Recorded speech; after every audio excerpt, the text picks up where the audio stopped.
Tarazona celebró este 9 de junio el Día Internacional de los Archivos y lo hizo exponiendo una serie de documentos como estos privilegios reales concedidos a la ciudad por el rey Felipe V, el primero de la dinastía de los Borbones en España. Los privilegios agradecen el apoyo que dio Tarazona a su causa en la Guerra de Sucesión. Algunos siguen vigentes más de 300 años después. Tras la Guerra de Sucesión, con la serie de privilegios que el monarca concedió a la ciudad de Tarazona en 1707 y 1708, pues como reconocimiento a la fidelidad o al apoyo que la ciudad había prestado a su causa frente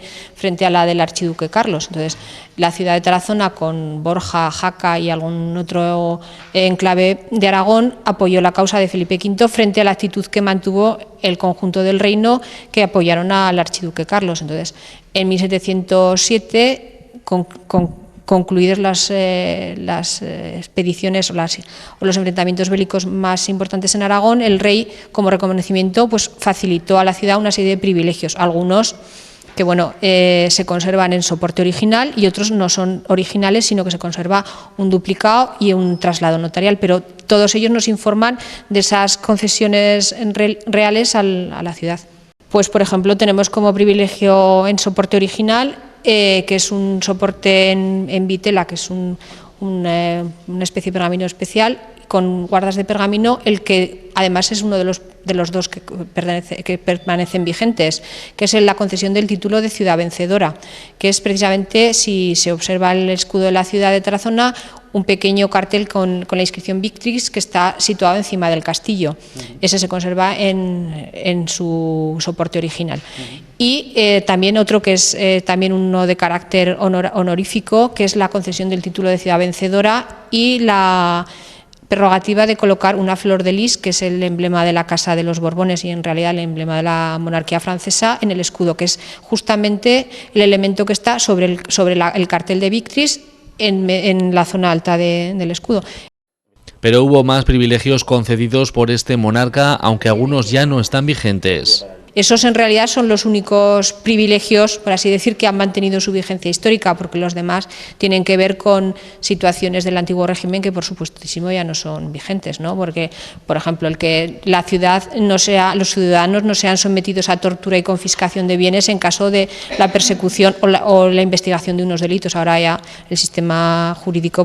no es compatible con eso. Por supuesto, se derogó todo con el antiguo régimen,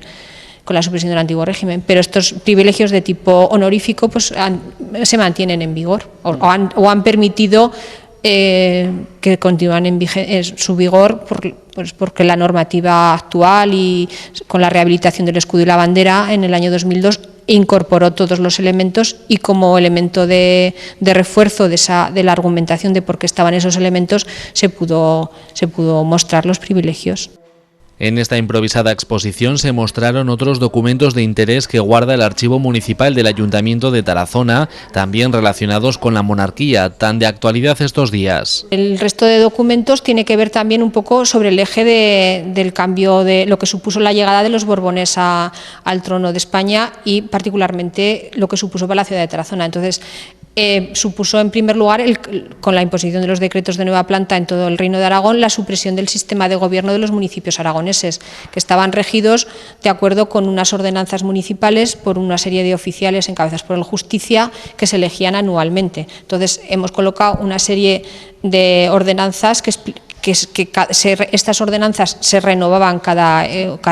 un periodo de tiempo corto, cada 10 años, y se hacían nuevas, se reactualizaban. Entonces, hay una selección de esas ordenanzas que explican cómo se gobernaba la ciudad, con qué oficiales, y frente a eso, pues ahí está colocados los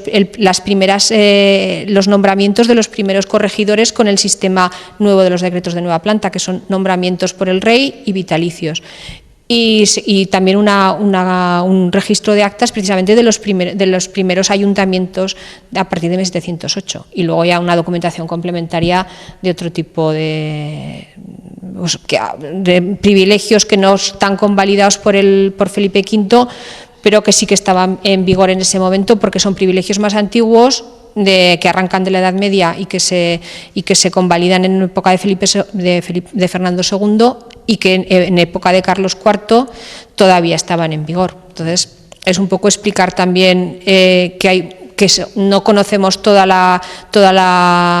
el abanico de documentación que pudo expedirse hacia el ayuntamiento, pero bueno, que es una parte significativa y que explica un poco lo que suponía, sobre todo después de la implantación de un nuevo régimen, una nueva monarquía que no tenía nada que ver con la de los Austrias para una ciudad, ¿no? Que no solo era el gobierno de la nación lo que cambiaba, sino que cambió también el gobierno de las ciudades, y un poco que veamos que ahora pues es un cambio de una magistratura que es la principal de la nación, pero es un cargo prácticamente representativo y honorífico, no es como en el antiguo régimen, que suponía un cambio total. No faltaron otros documentos del siglo XVIII acerca de lo que supuso entonces en toda la nación la llegada de los Borbones a la corona española. Además, el emperador Augusto también tuvo su espacio en este Día Internacional de los Archivos.